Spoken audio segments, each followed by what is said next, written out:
चाणक्य जब गहरे जंगलों से निकले तो आसमान पर लालिमा छाई हुई थी।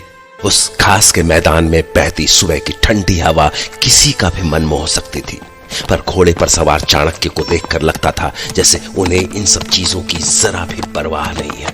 अपने लक्ष्य की ओर बढ़ते हुए चाणक्य को एक गांव नजर आया और उस गांव को पार करने के बाद एक नगर और उत्तर दिशा में एक विशाल राजमहल। और कुछ ही देर में वो राजमहल के सामने खड़े थे, पर अभी उनका घोड़ा ठीक से रुक भी नहीं पाया था कि उन्हें एक कड़कती हुई आवाज सुनाई थी। ठहरो। चाणक्य के रुकते ही एक रक्षक उनके सामने पहुंचा तो चाणक्य घोड़े से उतरे और अपने परिचय के साथ यहाँ आने का उद्देश्य बताओ। मैं तक्षशिला विश्वविद्यालय का आचार्य चाणक्य हूँ। यहाँ क्यों आए हो? मैं यहाँ अमात्य से मिलने आया हूँ। अमात्य से अभी भेंट संभव नहीं है, क्योंकि अभी राज्य की कार्यवाही आरंभ नहीं हुई है। और जानता हूँ, परंतु मेरे पास तुम्हारे किंतु परंतु का उत्तर देने का समय नहीं है। जितना कहा जाए उतना करो। मेरी बात तो सुनिए। मैं भी आदेश का पालन कर रहा हूँ, आशा है आप भी करेंगे। चाहे तो आप यहीं बैठकर अमात्य की प्रतीक्षा भी कर सकते हैं। पर कहके राजमहल का वो रक्षक चाणक्य की उम्मीद से भी ज्यादा सख्त था। महल के विशाल मुख्य द्वार के बाहर एक सुंदर बगीचा था, जिसमें फल फूलों के सुंदर पेड़ थे और पेड़ों के नीचे तराशे हुए बड़े बड़े पत्थर रखे हुए थे, जिन्हें देखकर ही लग रहा था कि वो लोगों के बैठने के लिए बनाए गए। तो चाणक्य ने वहीं बैठकर प्रतीक्षा करना उचित समझा और अपने घोड़े को एक पेड़ पर बांधकर वहीं बैठ गए। अभी सूरज चढ़ ही रहा था कि वही रक्षक एक बार फिर से चाणक्य के सामने आ पहुंचा। आपका संदेश पहुंचा दिया गया है, आप मेरे साथ आ सकते हैं। जी धन्यवाद। आप यहीं ठहरिए, अमात्य शीघ्र ही आपसे मिलेंगे। तो रक्षक चाणक्य को एक सुंदर सभागार में बैठाकर जा चुका था, जिसके बाद चाणक्य की तेज नजरें उस सभागार की हर चीज को गौर से परख रही थी। पर इससे पहले कि वो कुछ सोच पाते, उन्हें किसी के कदमों की आहट सुनाई दी। अमात्य की जय हो। पर अमात्य ने जैसे ही चाणक्य को देखा, उनके कदम वहीं के वहीं थम गए और बस वो एकटक चाणक्य को देखता रहा। विष्णु, तुम यहां? हाँ, मैं। बैठो मित्र, बैठो। कैसे हो दयन? मैं कुशल से हूं विष्णु, तुम कहो, तुम कहां थे तब से? इतने वर्षों में ना कोई सूचना, ना समाचार।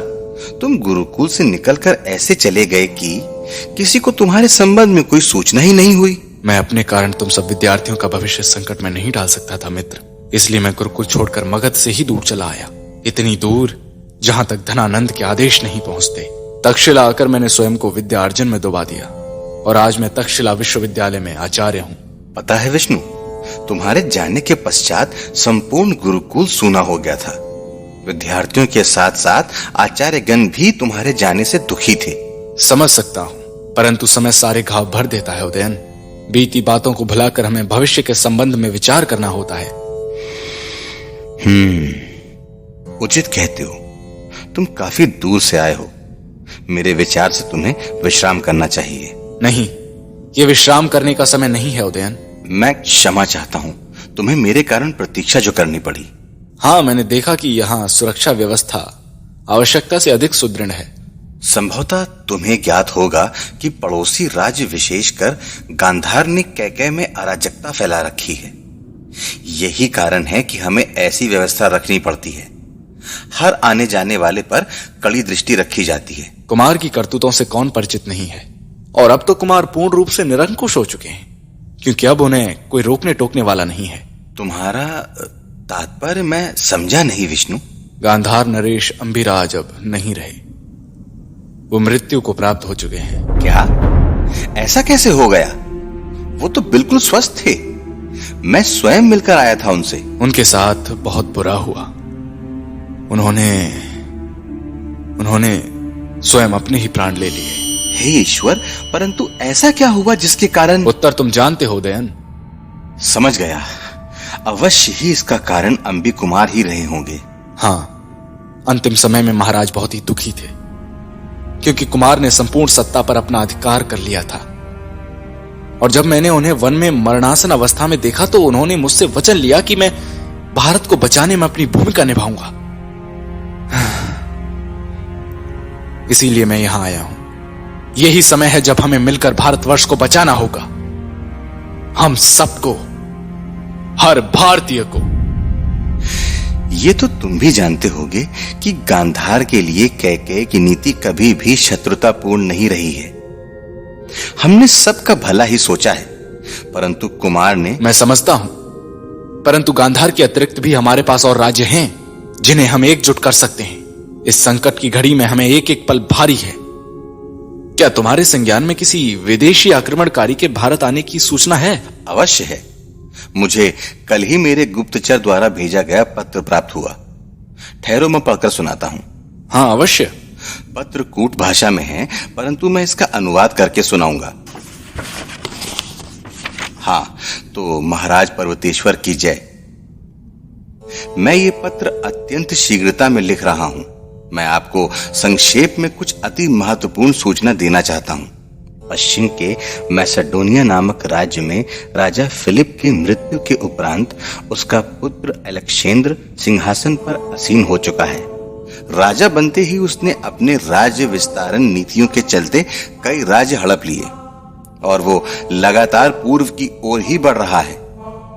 वर्तमान स्थिति ये है कि फारस भी उसके समक्ष निर्बल पड़ने लगा है। पश्चिम के कई राज्य हिंसा का शिकार हैं और बहुत आश्चर्य नहीं होगा कि निकट भविष्य में फारस के राजा दारा को भी उससे पराजित होना पड़े। और ईश्वर ना करे, यदि ऐसा हुआ तो उसका अगला लक्ष्य भारत होगा, क्योंकि संपूर्ण संसार भारतवर्ष की समृद्धि से परिचित है। मैं भविष्य में और सूचनाएं भेजता रहूंगा। प्रणाम, कैकेयी का एक सेवक। अब तो तुम समझ ही चुके होगे विष्णु कि स्थिति हमारी कल्पना से अधिक विकराल है। स्थिति इससे भी अधिक विकट हो सकती है उदयन। यदि दारा जैसा शासक भी उससे पराजित हो गया तो मैं कल्पना कर सकता हूं कि दारा की विशाल सेना को परास्त कर देने वाला राजा कितना शक्तिशाली होगा। हमें इसका समाधान शीघ्र से शीघ्र खोजना होगा विष्णु। अब मुझे चलना होगा उदयन, और चलते चलते मैं चाहता हूं कि कैकेयी मुझे विश्वास दिलाए कि भारतवर्ष को संगठित कर अलेक्जेंद्र से लड़ने योग्य बनाने के मेरे इस यज्ञ में कैकेयी मुख्य भागीदार होगा। इसमें कोई संदेह नहीं है मित्र। कैकेयी सदैव तुम्हारे साथ रहेगा। ये तो कैकेयी का अमात्य कह रहा है। महाराज पर्वतेश्वर इस पर क्या विचार रखते हैं वो देखना होगा। महाराज को मैं समझाऊंगा और मैं पूरे विश्वास के साथ कह सकता हूं कि महाराज को इस पर कोई आपत्ति नहीं होगी। उचित, तो मैं चलता हूं। अब कहां जाओगे विष्णु? मगध। मगध? हाँ, यदि मगध जैसा शक्तिशाली राज्य हमारे साथ आता है तो हमारा कार्य आसान हो जाएगा। परंतु तुम तो धनानंद को जानते ही हो। यदि मगध की सेना यहाँ आई तो यहाँ से कभी वापस नहीं लौटेगी। वो हमारी आपस की समस्या होगी उदयन। घर के आंतरिक विवाद शांतिपूर्वक निपटाए जा सकते हैं, परंतु यदि विदेशी सेना का हमारी भूमि पर अधिकार हो गया तो ये ऐसी हानि होगी जिसकी भरपाई हम कभी नहीं कर सकेंगे। मुझे आज्ञा दो, शीघ्र ही पुनः भेंट करूंगा।